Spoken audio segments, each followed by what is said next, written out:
$250 a month in cash flow per property, those economics were mind-blowing to me. But then we learned what it means to have a semi-passive investment, because there's no such thing as a rental but passive.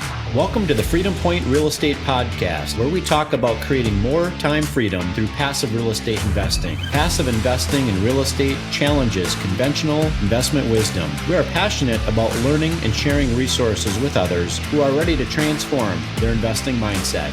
Quick disclaimer as always, I am not a CPA, I am not an attorney or a financial advisor. This is not financial advice, not telling you or anyone else what to do. The views and opinions expressed in these podcasts are provided for education and informational purposes only and are not necessarily the views of my employer, ADP. I'm glad you're here. Now let's dig in.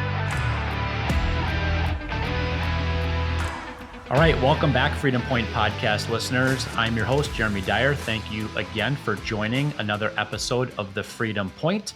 I have with me today another great guest, Spencer Hilligoss. Spencer, welcome to the show.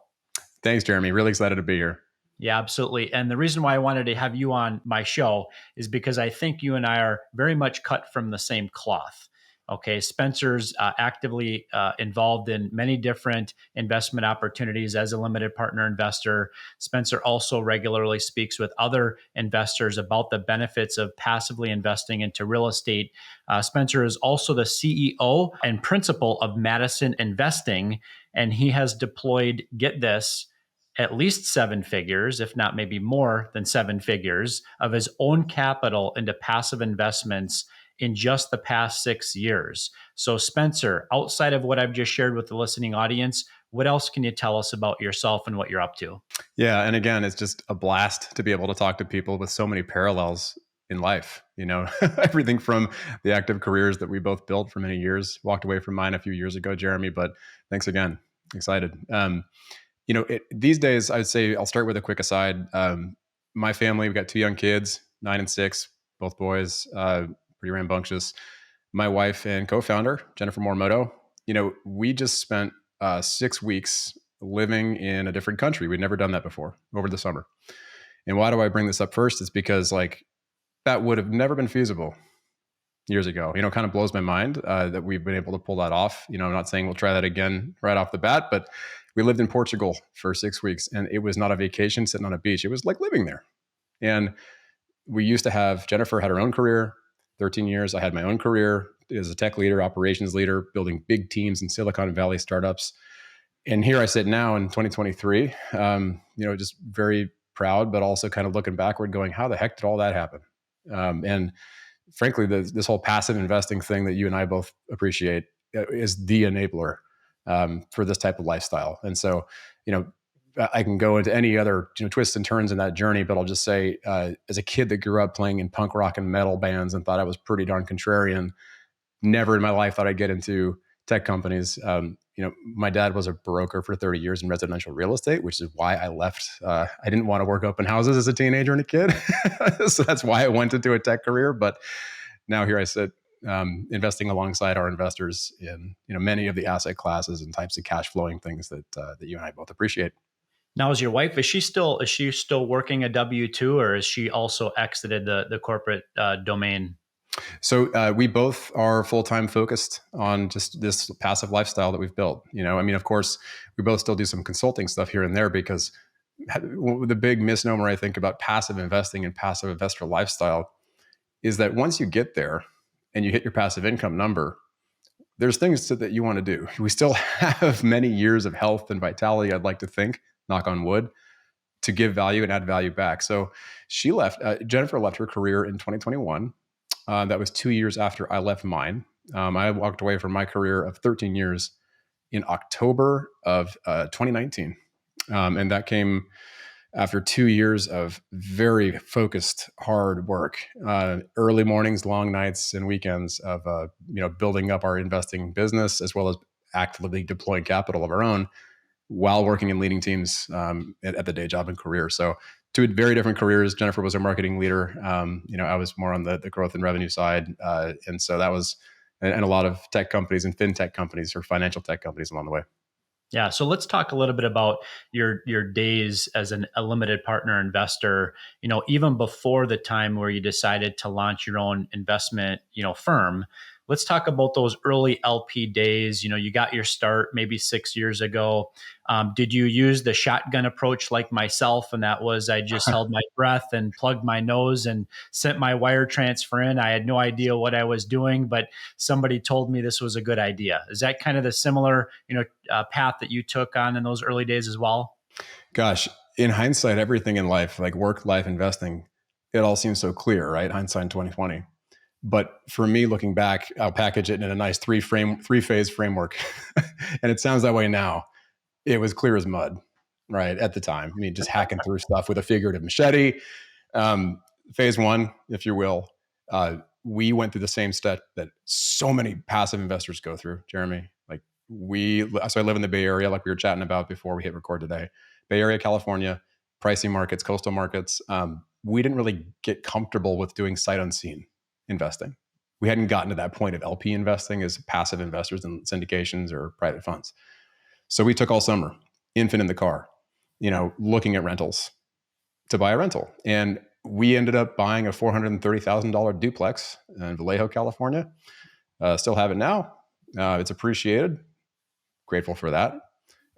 It cash flows a grand total of somewhere between 200, 250 bucks a month. That is not what you call a cash flow win. that's an appreciation investment, and putting 100K into something like that at the time, we were like, wow, we can't believe we found a cash flowing deal, because that's the kind of stuff we deal with here in these markets, in the coastal markets. Mhm. So we learned from that. The dollar cannot go that far. We couldn't keep deploying that much money, putting six figures into one deal if we're going for cash flow target. Do you still own that property We today? still own that property today. Yep. Yeah. I mean, and again, stable. It's appreciated hundreds of thousands of dollars, which is great. Not complaining. That's tuition, right? I look at that as tuition. We then went on to phase two, if you will. Bought up to 5 single family rentals, long distance. Finally got comfortable with that. That was right in Kansas City, Missouri. We have held those for a while, sold them.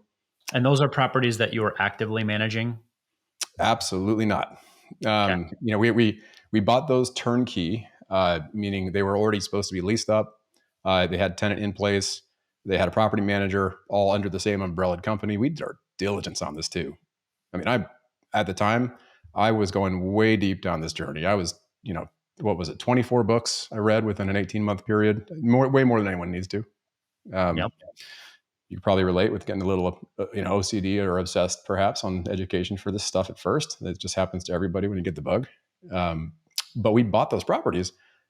Average purchase price, 60K per property. 250 bucks a month in cash flow per property. Those economics were mind blowing to me. Like they still are now. But then we learned what it means to have a semi-passive investment, because there's no such thing as a rental that's passive. And I don't care how how happy to always debate someone on that one, but they play their part. I still like rentals, but even with a property manager, it's still a lot. It's quite a bit of overhead. And so we bought and sold those. We were like, we're done with that. We got a couple of young kids. We went to phase three. Phase three was, let's drop 25K into a Huntsville, Alabama multifamily deal. And that thing, knocked our socks off in a good way. Went full cycle and super happy with that. Just had to get through those darn paperwork, those PPMs and, and subscription documents that hit you like a brick wall of text. So that was the first time we pulled the trigger on that. And ever since, it's been just nonstop rinse and repeat and investing in those types of deals. What type of capital do you typically look to put into an individual deal? Is it 25K, 50K, hit the minimum, that kind of thing? And have you seen some of the exits that you've had? Have you seen then you take your original capital plus the profit you receive and then just simply redeploy that amount of capital into the next deal? Yeah, I mean, all of the above, right?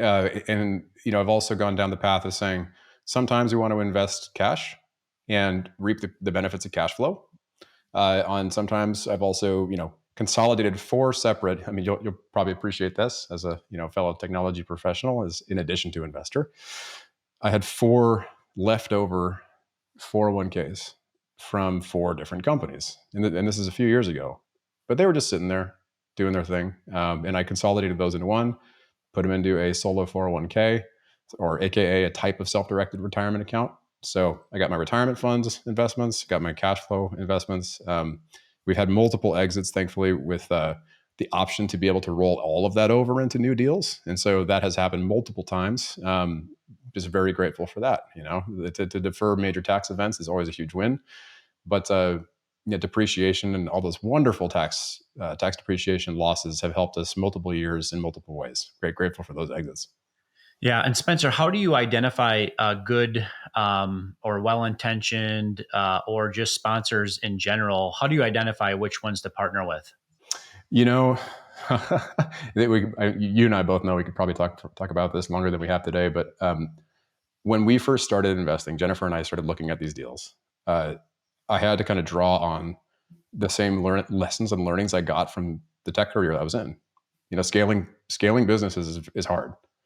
To make good decisions quickly, you have to build a framework. And I didn't come up with this stuff. This is stuff I learned from people way smarter than myself. But there's like a 5-part framework that Jennifer and I built. This was for our own investments, Jeremy. I mean, like this was for our purposes at first as LPs. And so we put it down on paper and said, okay, we're going to look at track record for the team. We're going to look at their approach. We're going to look at the team itself, like how are they configured, who's on the leadership team. We're going to look at their communications, and we're going to look at their values. And those kind of 5 pillars, and there's a big nerdy spreadsheet with sub bullets galore beneath it and 70 different questions and stuff, which we don't have time for today. But those are kind of the big buckets that I look at when it comes to picking the right team. Now more than ever, there's some, I would say, updates and versioning improvements you have to put in place to tailor to the current environment. And so that, but thankfully, great deals come inbound primarily these days. It's easy to go sign up on the list, on a deal or opportunity list with great sponsors that are out there.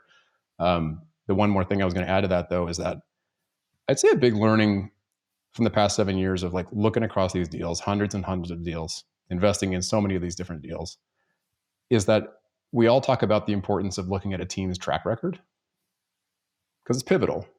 Looking at, wow, what have they done? Have they gone full cycle?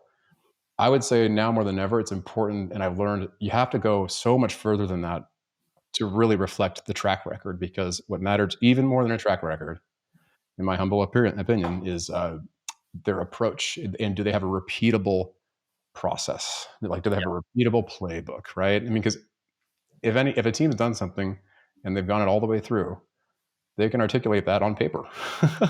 And they can articulate that on paper with the right quantitative, the analysis, the financing, the business plan, all of that stuff. So I digress, but I'd say the readable approach is key now more than ever. Yeah, absolutely. What would you say about the sponsors team? Okay, there's sponsors out there today that are sponsors of a team of 2, a team of 20, or teams of 200, right?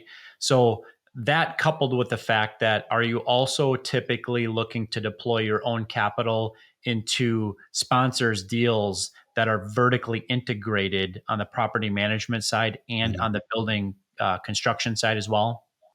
Oh, that's a good question.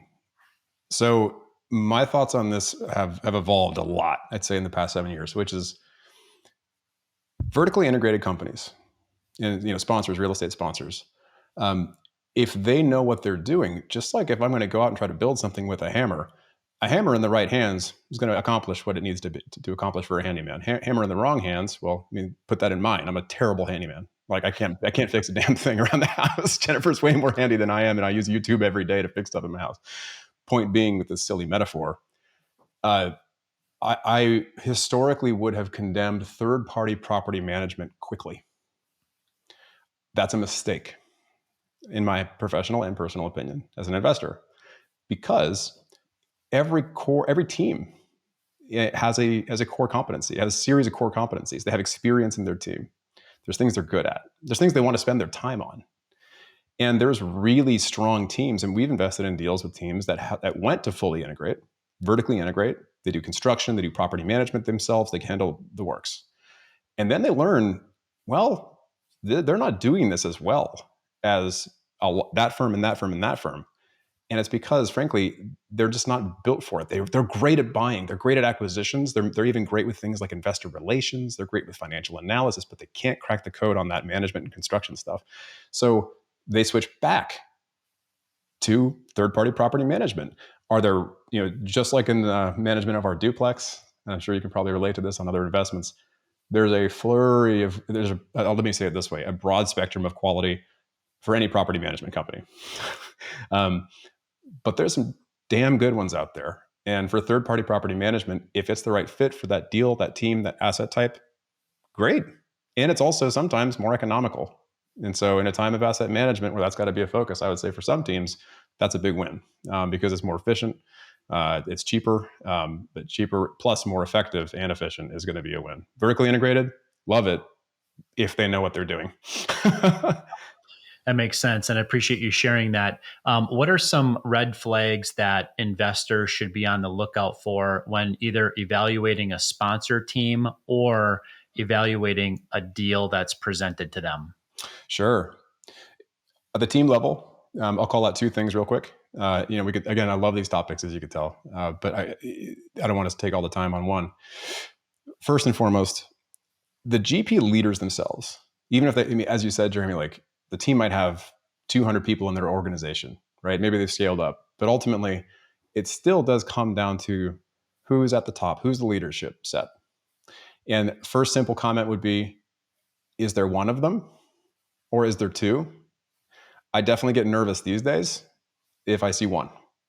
You need some redundancy in there. You need at least a couple people who can plug in, two lead GPs, two lead sponsors. And further on that comment, like, are they aware they're married in business and not dating? No. Right. And these deals last for longer than college.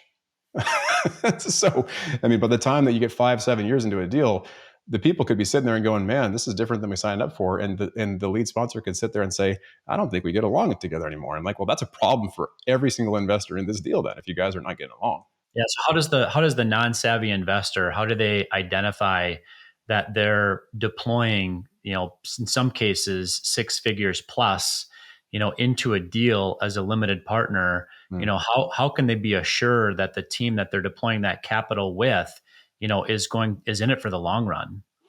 Good question. I would say this is going to be a blend of quantitative and qualitative, but on a more basic level, have they gone through other deals before? If it's their first deal together as a GP team, that would be a red flag.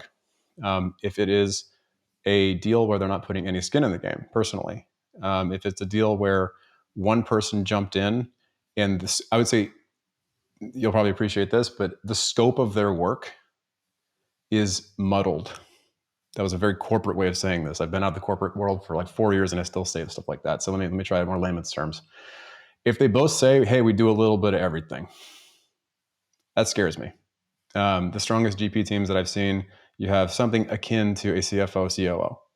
You have something, and these don't have to be some plug and play, round peg, round hole thing. It can be different, but they just have to be self-aware. Is there a business dev, charismatic leader who's going to be the face of the business, CEO style? Then they're going to be the COO, CFO. And then is there going to be a deep construction expert if they're doing value add? If they're doing development, which we don't do a lot of, but I look at that as the most advanced level of large commercial real estate stuff as an example, or single family, that is very advanced. So if they don't have someone who can handle that and they're saying, oh, we'll figure it out, that would scare me. So those would be some of the characteristics of the configuration and the scope. Beyond that, though, the one other thing beyond the team is really about failure response is like the coolest way I could probably say that. And that means, have they been through a really hard experience in entrepreneurship before? And how they overcome it. It's like almost, you're familiar to more like a behavioral interviewing question, in a corporate environment. And you can really tease that out, is like just getting to know the sponsor and saying like, hey, like walk me through something like a deal that went bad. Walk me through end to end, like how did you guys resolve it? And if they say, actually, we haven't had a deal that goes bad. Okay, like pause. So let's then pick a different sphere, right? Like some really great GP teams have been prior entrepreneurs in a totally unrelated part of the business world. I don't condemn a real estate operator if they've had a great track record with no hardcore misses or losses in real estate. But everyone has pain. Everyone has losses along the way prior. I mean, just draw on corporate experience, draw on anything. But if they say, oh, it's been perfect and rosy, I'm like, that is as deep a red flag as it gets. And so you kind of have to just decide to part ways in a friendly way at that point.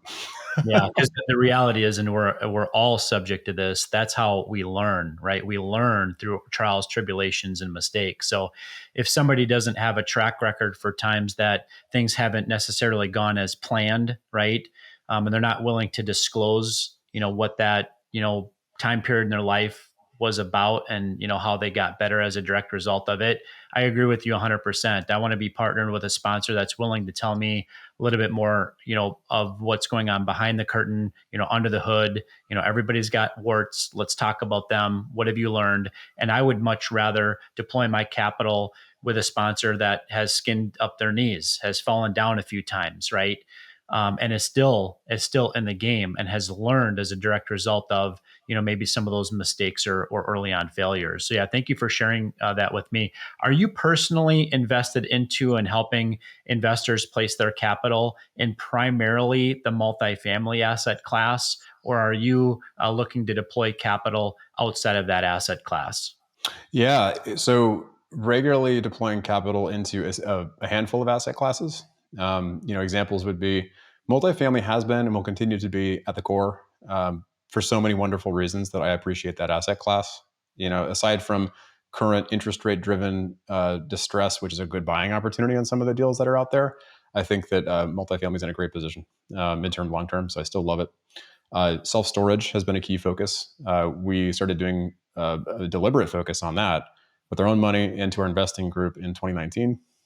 Just looking for stronger cash flow, and grateful to see that incredible run up until 2021. And so now we're just kind of in a back to normal growth world. So feeling good about those. Have invested in mobile home parks, medical offices, other niche asset classes like ATM machines, and some crypto stuff, and a handful of other asset classes beyond that. Are you personally invested into any deals right now that have undergone a capital call, expected capital call, or maybe even just suspended distributions? Knocking on wood for every piece of wood I can find here, that no capital calls to date, none expected. Grateful for that. Multiple pause distributions, and that's just the norm across value add deals, I would say, in the market at large. In a lot of the cases. So Is now a better time to invest into multifamily real estate than it was 24 months ago, and why? this is where it gets fun. If you find the right opportunity with the team capable of executing on it, I would challenge someone to go out and find a person with more gray hair than you or I, Jeremy, in the world, who's gone through more cycles in the economy and in real estate, who would say it's a bad time to buy when the market is going through volatility.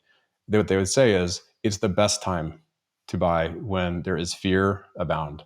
It is the best time to invest when you're getting better pricing on the assets you're getting into. So I think we're heading into a point in the market cycle currently, and we're already seeing some of this. We've already done some of these deals and invested in some of these deals this year, where the assets are on discount because of debt-related distress. And so I'm not celebrating that on the seller side. That is not worth celebrating. That's a challenge, and people are impacted by that. On the buying side, as an investor, that is still a unique opportunity because you're able to access pricing that you couldn't access otherwise, and it's largely driven because of interest rate that spiked, and perhaps one of those assets didn't have at the time the seller was buying it, they didn't have an interest rate cap in place, and so for those reasons, we're heading into an era where fewer people are likely to invest as passive investors because of psychology and people reading headlines and getting scared. And unfortunately, they'll also miss out on many of the best potential returns that they will have seen for the past few years. Yeah, no, I'm a big fan of diversification, into real estate. I don't have all my eggs in one basket. I'm a limited partner investor in 27, different unique deals, starting back in 2015 and until today.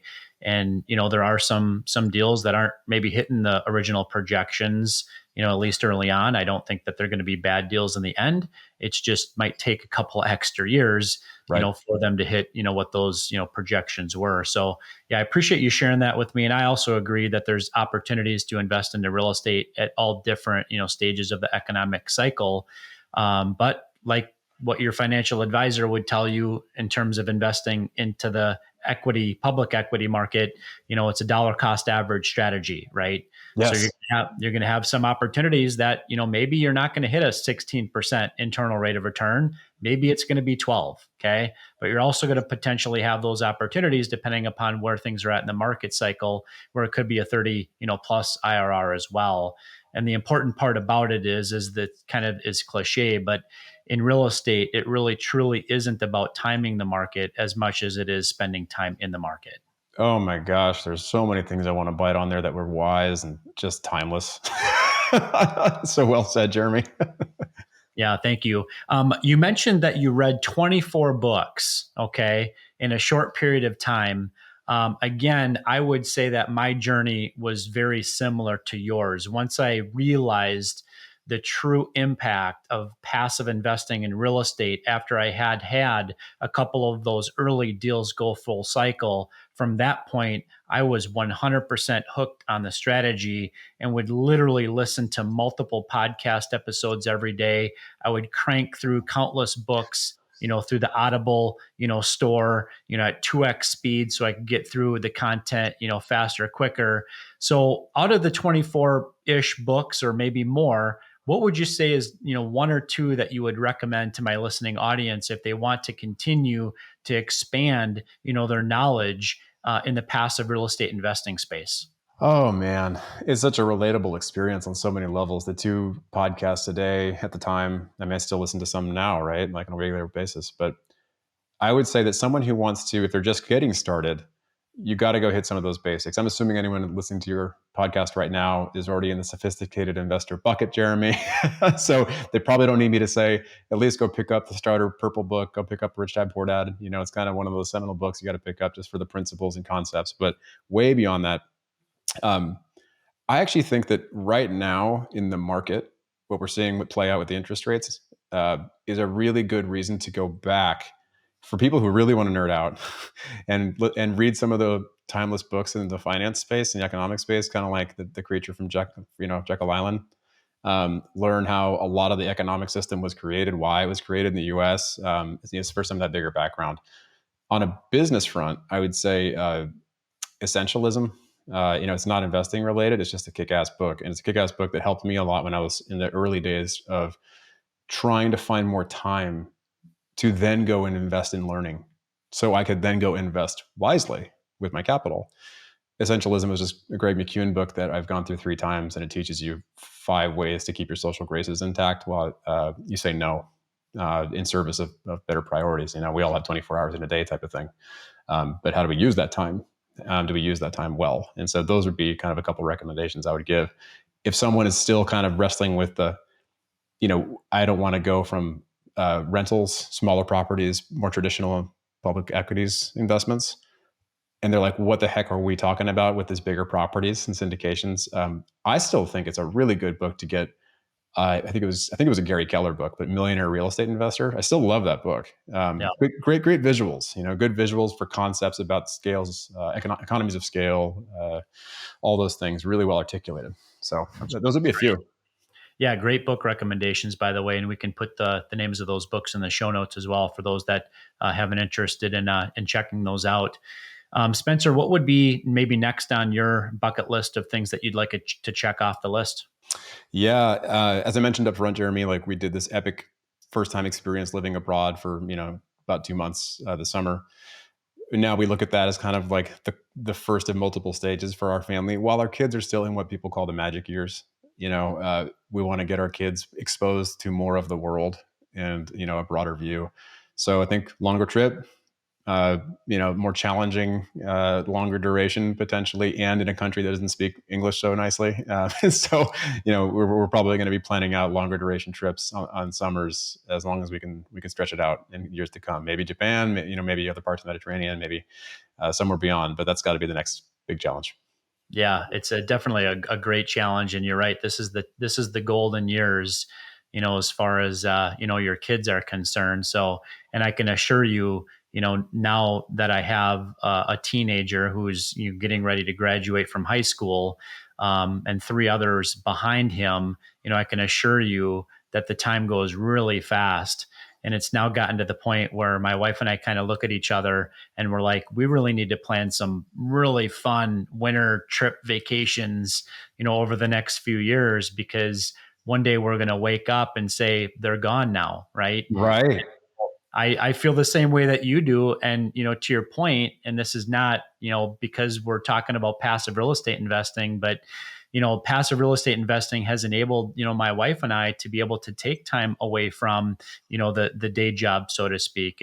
It's given us the freedom, in order to not be dependent upon, an active income, because we have, regular, consistent, income coming by way, of these 27 investments, that we've made into passive real estate deals, stretching back now, I guess it'd be the last, 8.5 years. So That's incredible. Kudos to you guys for doing it. I wish I started just as early as you did. He got me beat by a couple of years. That's a beautiful thing. right. Well, it's definitely, as you know, it's not a get rich quick scheme by any means, but it's amazing what can happen, when, you couple, taking action with time. Okay. And when I say time, what I mean is that it's amazing what can happen, if you deploy, 50 grand or 25 grand or 100 grand into multiple investments and you stack them on top of each other, over the course of a 5 or 10 year period. And then you start using, principles like the 1031 exchange and, compounding those investments, on top of each other. It's amazing the type of wealth that an individual can create, but it doesn't happen in months. It happens in years. And the point is that eventually, if you want that for yourself in 5 or 10 years, you need to get started today. So well stated. I mean, back to your comment about dollar cost averaging, right? I think right now is a moment more than ever in the past, expansion period we've had in the US, 13 plus years. Like, this is a moment for people to sit there and say, okay, like, I can go and take this step. And is there risk? Of course there's risk. It's investing. And I love a good, high yield savings account like everyone else, and that has its place. But that's not the wealth building vehicle that got us to where we are today. And that's not the wealth building vehicle that's ultimately going to serve someone on a multi-decade lifestyle changing strategy. So thanks for indulging the soapbox, Jeremy, but you got me fired up. Yeah, sounds good. Well, Spencer, I've really enjoyed the time that you've spent with me today. How might our audience engage with you and connect with you, outside of the show to learn more about what you're up to? Yeah, and this has been a pleasure. Thank you so much for having me, Jeremy. And so we have a website for Madison Investing. That's our passive investor club. It's at madisoninvesting.com. Folks can go on there, check out some of the education we post every month, and also just set up a time with me to just talk about strategy if they want. That's great. Well, Spencer, thank you again for joining the show today. Yeah, it's a blast. Thank you so much, Jeremy. Appreciate it. Absolutely. And Freedom Point listeners, thank you again for joining another episode of the Freedom Point. Look forward to having you join us on the next episode. Thank you for hanging out with us today and for listening to the Freedom Point podcast, powered by Starting Point Capital. This show is for entertainment purposes only. Nothing said on this show should be considered financial advice. Before making any financial decision, please consult with a professional. This show is copyrighted by the Freedom Point podcast. Written permissions must be granted before syndication or rebroadcasting. If you're interested in connecting, you can find contact information at startingpointcapital.com.